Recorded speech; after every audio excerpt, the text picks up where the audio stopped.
You're watching News Channel 11 in your corner at 6. You think, okay, anybody can go, anybody.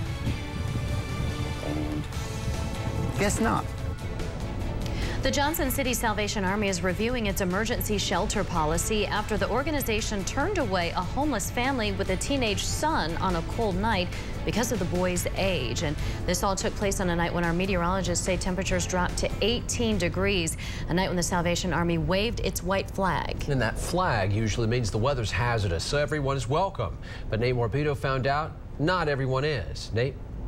Justin, Sarah, we first started looking into this story more than a week ago. It all started with an email I received. From there, it led to phone calls that revealed frustration, anger, and disappointment, but also police officers and dispatchers who went beyond the call of duty.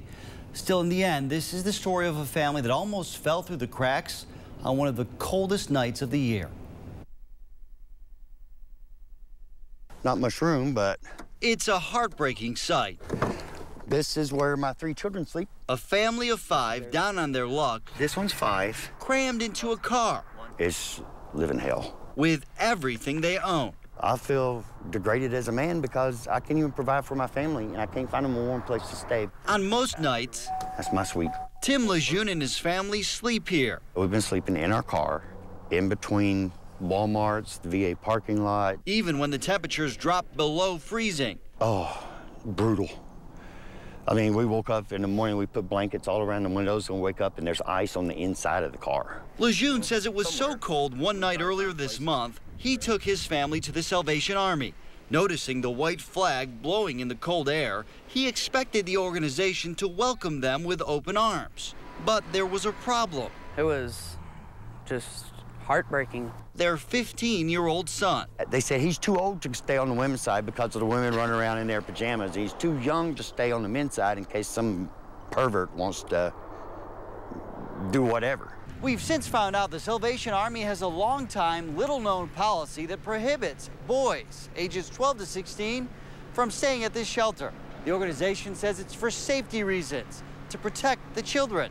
The Salvation Army's captain would not talk on camera, but by phone, Michael Cox told us space limitations at the shelter do not allow the building to house maturing boys. That said, the Salvation Army is now revisiting its policy. Cox told us, quote, "It was an unfortunate situation altogether because we did not have the facilities to put that family in place. We did offer further assistance and that was denied." Eventually, Johnson City Police tried to help too, but Lejeune says the Salvation Army gave the same answer. So officers brought the family to the Johnson Inn and then did something remarkable. They collected money to put the family up. The clerk that was working that night realized what was going on. So they themselves comped the room for the family.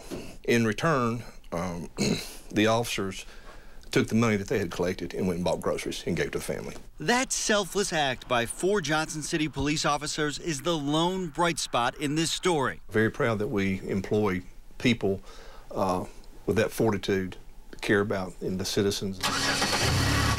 In the moments after we first met this family, we shared their contact information with the Salvation Army. They filled up my car with gas. Several days later, their car was parked outside the Salvation Army. We were here last night, which was Sunday, and tonight we'll be there tonight. They've even spent a couple nights at the shelter, but not because of any change of heart.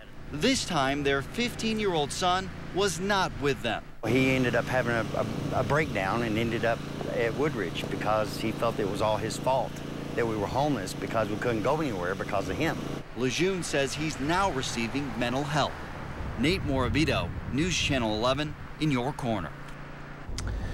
While this family awaits the release of their son, they say they are now just trying to get their kids enrolled in school. The Salvation Army says this policy has only been an issue, they say, one other time in the last decade or so. And late today, we also found out that 911 dispatchers helped this family too. Along with police, dispatchers on shift too helped raise enough money to buy the family some groceries, some dinner, and leave some cash behind for them. Want to know which Johnson City police officers stepped up to help this family in their time of need? You can go to our website tonight, WJHL.com.